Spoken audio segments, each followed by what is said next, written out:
everybody. Welcome back. I'm DMC from Louisville, Kentucky. Today we're going to start a bottled in bond challenge. This is my first video during the whole COVID-19 pandemic lockup thing. So I'm going to basically do a little tasting of all my bottled in bonds, bourbons that I have in the house.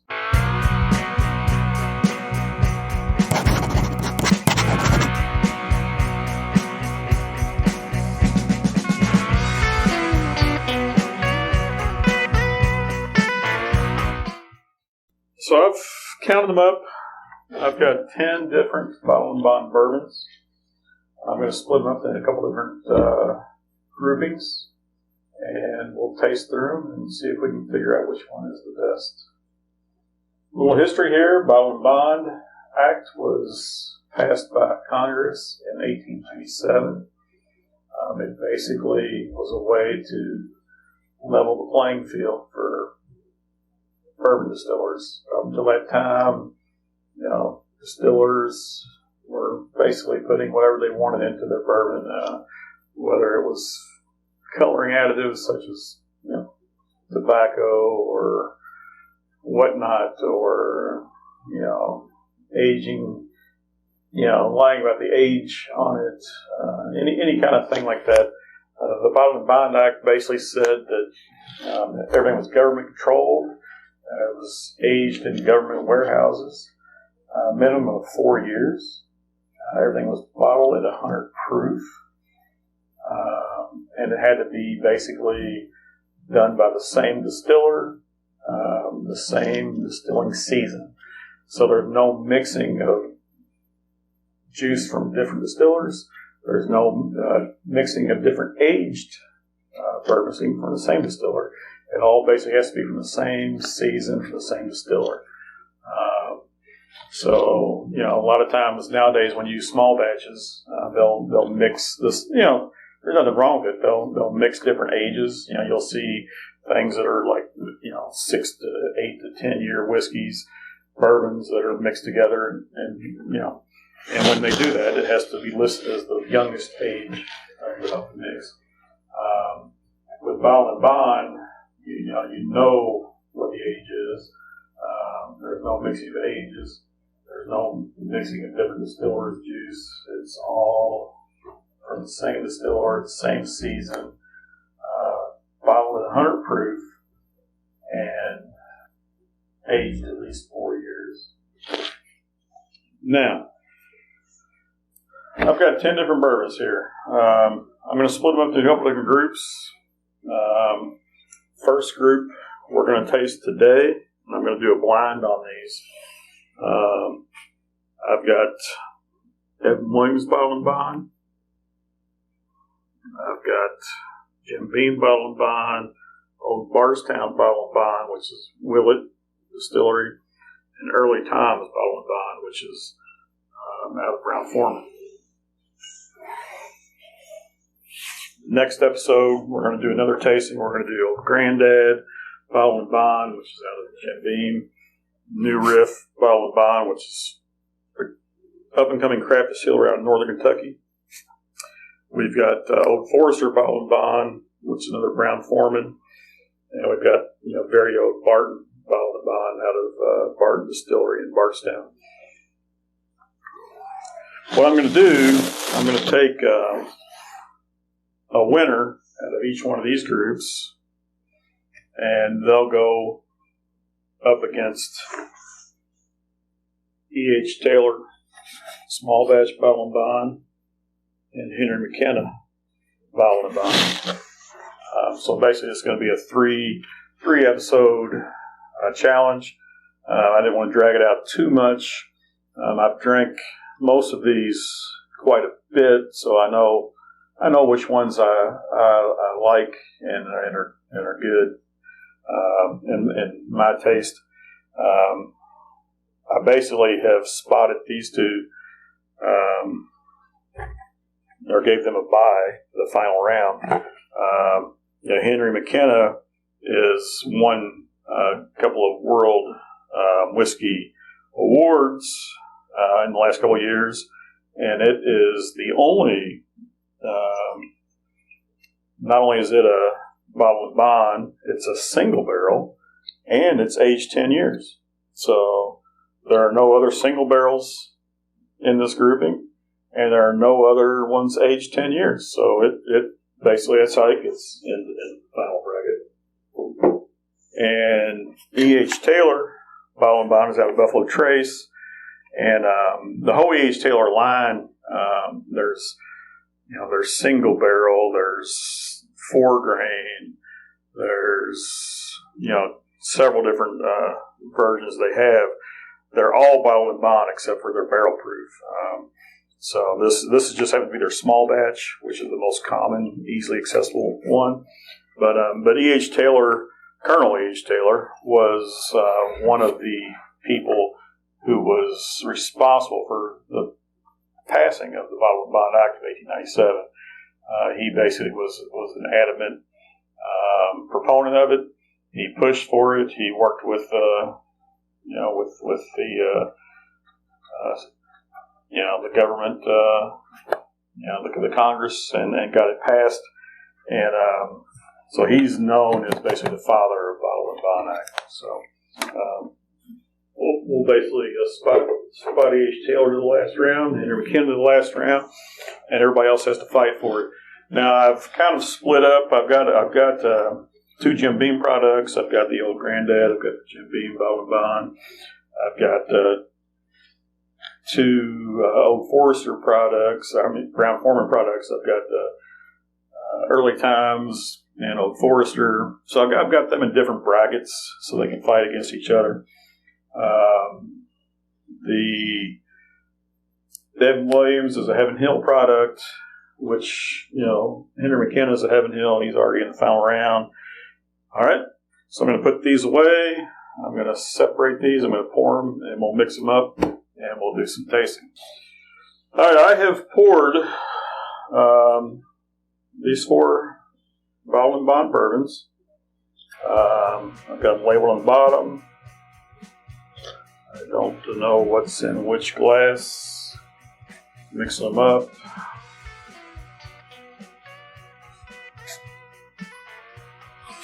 And we'll go through and we'll do a rating. And we'll pick the winner from this bracket. So, like I said, these are all Kentucky Bottle and Bond bourbons. Evan Williams is distilled at the new Bernheim Distillery here in Louisville, Kentucky, bottled in Bardstown, Kentucky. They quit distilling in Bardstown after the fire back in the 90s. The new Bernheim Distillery has been through quite a few changes in ownership, but it is DSB-ky 1, which means it's the first registered, the oldest registered distillery in Kentucky. That's another thing about the Bottle and Bond Act, but they have to put on the label, where it was bottled and distilled. And so this, like I say, is DSB-ky 1. Early Times is from Brown Forman, which is also bottled and distilled and bottled here in Louisville, Kentucky. Jim Beam is out of Claremont, Kentucky, which is just 25 miles south of Louisville, right down the expressway, right down the interstate. So that's Jim Beam.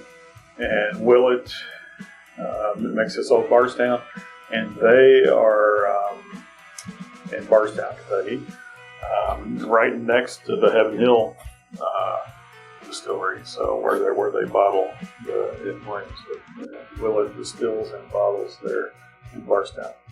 So price wise, I think the Evan Williams is the cheapest here. Now this is Kentucky prices, so your prices may vary where you're at. But this Evan Williams you can pick up usually for $15 or less. Both of these Jim Beam and Old Bardstowns are probably around $20 each. This Early Times, $24, $25. And this is a 1 liter bottle. So if you, adjust for size, that puts this at under $20 a bottle. So price-wise, this would be the cheapest, and these three are pretty much comparable. But anyways, just last year, 2019, Brown-Forman re-released the Early Times Bottle and Bond, and I think it had limited distributorship last year, maybe 15 states. But this year, it's supposed to go nationwide. So hopefully, everybody can find this. You can find this. But this has been getting good reviews. It's very good stuff. Evan Williams has been around. Bottle and Bond has been around for a long, long time. Jim Beam Bottle and Bond was released in 2015. It's a 100 proof version of the standard Jim Beam, aged 4 years at least.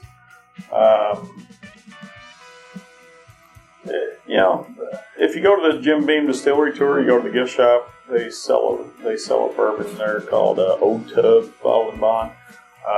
Theory has it that this is the same juice as Old Tub Bottle and Bond, which Jim Beam has made for a long, long time. So they just finally released the nationwide Bottle and Bond version of their bourbon. Old Bardstown, released in 2016 by Willet Distillery. Like I said, they started distilling their own stuff back in 2012, I think. So 2016, they started bottling their own Bottle and Bond bourbon here. All right, we are going to go and give them a nose, give them a taste, and we will rank these. So I'm going to go through and give them all a nose first. It's kind of light fruit on that one.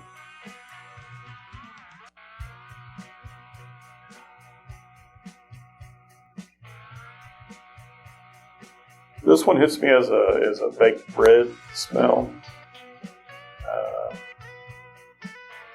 Possibly banana bread, but I'm not going to call it banana bread, it's just baked bread. This one is an unbaked bread, more of just a yeasty smell. It's a good smell. That one's sweet, a sugary smell. These two are the most distinct. These two are very similar, actually. I don't know if I can really call that a fruit. We're going to give it a taste, though. Let's go. This is A.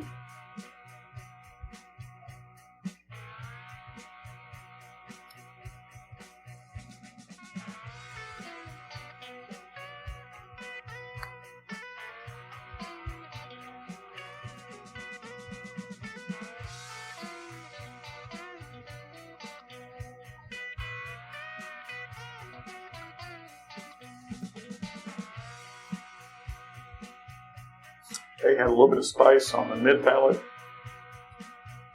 a little bit of heat going down, not hot, not overpowering. Finish is very short.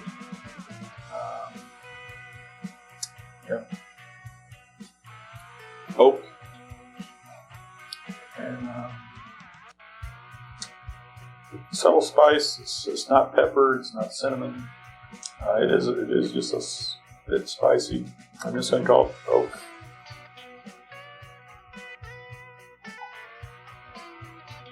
Give B a taste.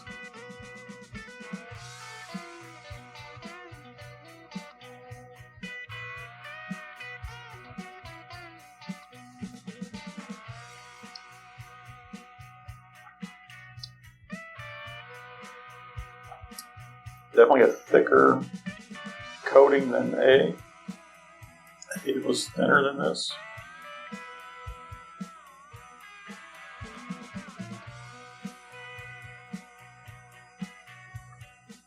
Not getting spice. So that baked bread smell. A little bit of heat. Just a warming, nice Kentucky hug on that one. It comes later. No harshness. Just get down, good mouth coat. Down, a little bit of warmth there. Good taste on that one. It's good to see a taste.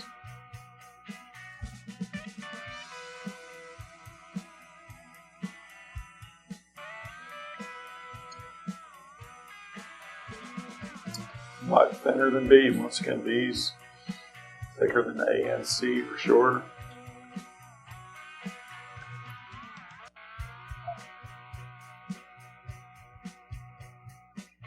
I think this one I'd said it smelled like dough. Yeast, uncooked dough. And there's a little bit of spice on the back of the tongue.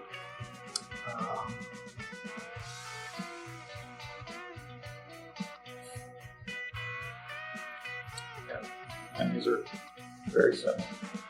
All 100 proof, all 4 years, 4 different distilleries, but very similar.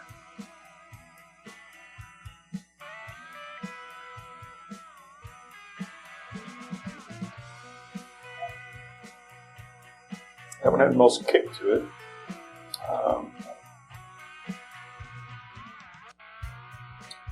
See what the mouthfeel is. I know, like I said, this one was, these two were a lot thinner than B. You can see what thinner B was. That gives thicker, certainly than C. Good mouth coat, good spiciness, taste the oak. Some classic bourbon flavors in this one. I think more than I got of the other ones. All right. I'm going to let these sit for a bit. I'm going to cover them, let them sit. Come back 10-15 minutes from now and do another quick taste. All right.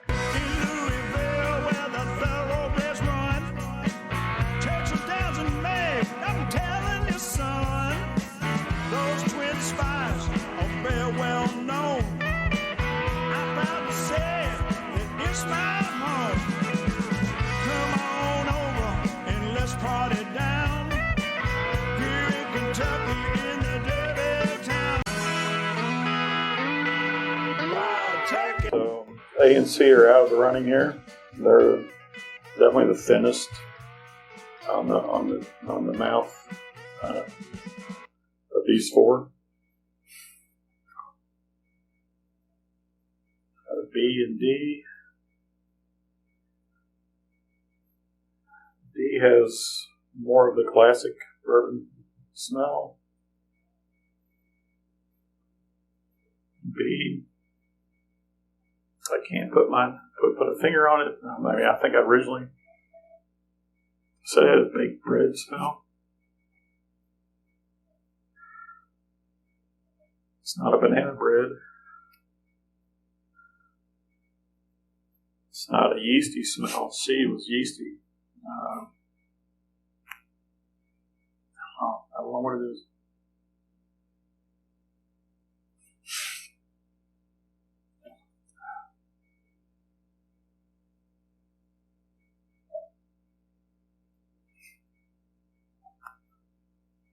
All right.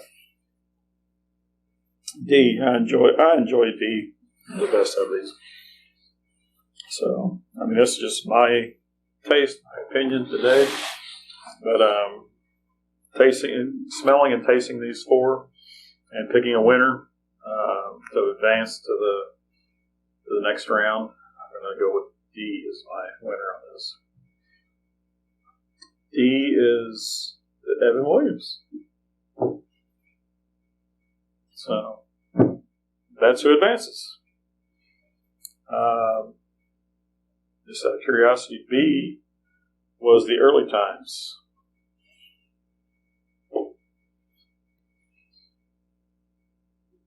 A was the Old Bardstown. And C is the Jim Beam. But Ed Williams wins today, and it will advance to the final round.